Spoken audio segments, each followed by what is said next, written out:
ಆದಪ್ಪನ ಬೆಟ್ಟಕ್ಕೆ ಬಂದಿದ್ದು. ಇದು ಮಾದೇಶ್ವರ ದೇವರು ಎಲ್ಲ ಮಾಡಿ ಹೇ ಮಾದಪ್ಪ ಹೇ ಮಾದಪ್ಪ ಹೇ ಮಾದಪ್ಪ. ಹಾಂ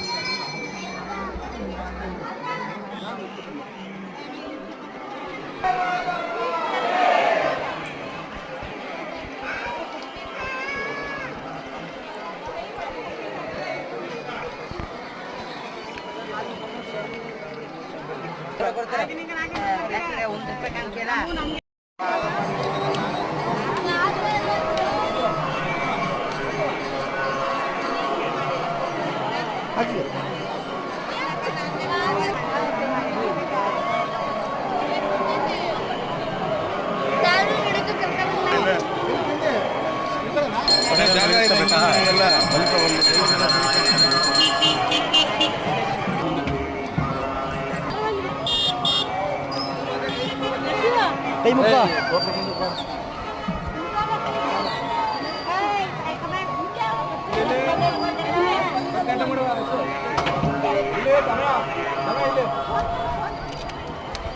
Ile